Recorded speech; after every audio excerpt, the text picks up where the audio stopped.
This is Stan doing his Bob Rossi imitation. We'll take this for posterity's sake. In case you die, we can pull these out. Yeah, we remember Stan well. Stan who? The good old boy. You know, the guy. The jerk was in the club, yeah. This is Mars Black and Camdium Light Camdium Yellow in various mixtures. Vary the colors. Stiff bristled. I'm assuming it's a 1/2 inch brush. Yeah, probably about a 1/2 inch.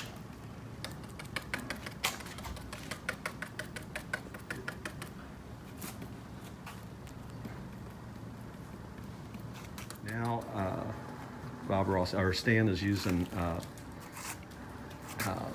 a number 6. a number 6. Sort of stiff bristled brush to mimic on the bottom and to pull it down. It almost looks like a lake effect. But this will just slowly disappear behind whatever scenery is going on this section. And again, it's just vertical strokes using the same 2 colors, varying the colors.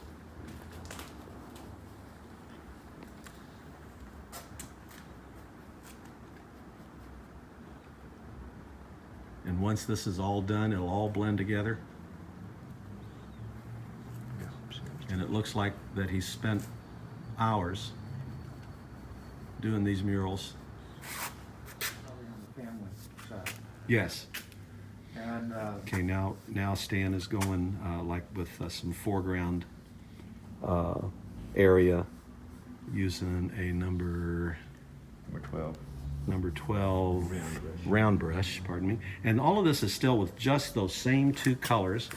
I don't think that brand matters much. I'm just showing you what he uses here. And these are from Hobby Lobby. Yep.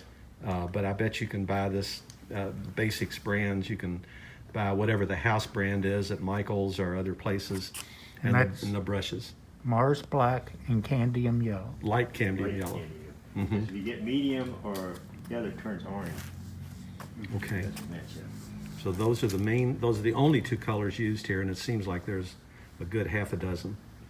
So it's just amazing what he's done. And the part that he was pulling down previous to this looks like tree trunks in the background.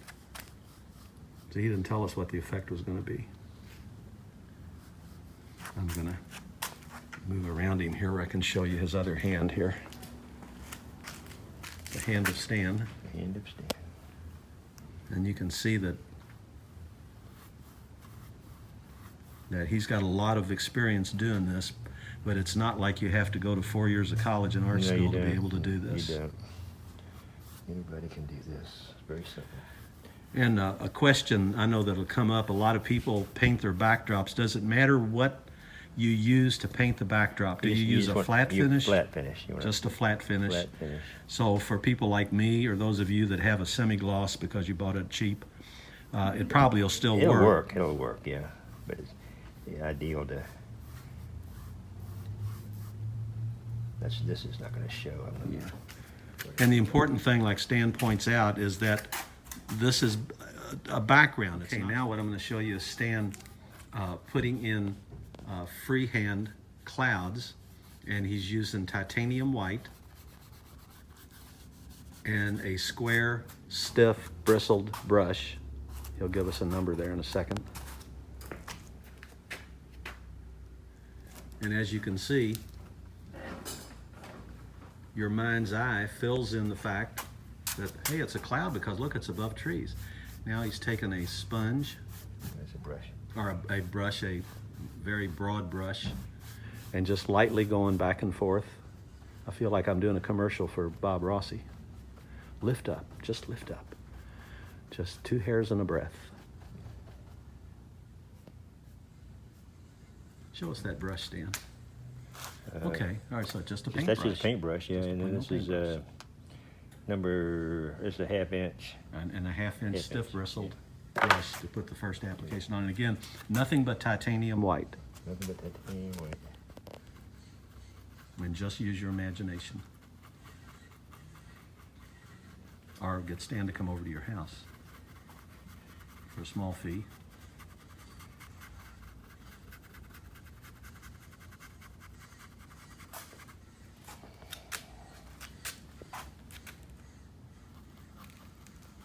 And the effect is dramatic. Going back to the Windex, will it say ammonia on the label on Yeah, the it should- outside of the It should, yes, container? yes. They're supposed to have that on there, yeah. Well, the Windex that I bought, I can't read it. I mean, it doesn't say ammonia on the outside label. Well, it but- might not, sometimes, Stan is just about done, and I'm guessing that this whole process took about an hour, maybe a little less. And I'm gonna run, this is about a 5 foot or so section, and I'm sort of running down through here and showing you that he used 1, 2, 3, 4, 5 different passes, including the clouds, to achieve this effect. and when you put that over there and you have the trees in front of it there. Yeah, and I'll make a point of showing this once it's been installed. And you'll see that. And this is, And I don't have to have as many trees down through there as I would normally have to cover it up. And this is a 14-inch deep. What's that, 16? Pardon me, 16. Yeah, half of the 16-inch deep. The whole thing is 16, so. Yeah, all of ours are. So most people at home would probably have 24 inches. Is what I would do. But it all started with him taking a piece of chalk right where the top of the trees are, and that is the, what'd you call it, Stan? Horizon. The horizon, thank you. And it's when you're looking at your layout and your backdrop, it's wherever, how tall you are, wherever your eye level is, should be that. And keep in mind that this is not something that people are going to be focused on, it's background. That's why it's called the background. So it's just amazing what this does. Now this is with a total of 3 colors, Mars black and light cambium yellow for the lower section and titanium white for the clouds. Here is Stan's latest backdrop behind the section right next to Fackler Farm, Buck Run, sorry. You can see how he did it where it comes over the little mountain there, little hill, and blends right into Fackler Farms. So it's amazing what he does, and how the colors blend is just wonderful using the ones that he does.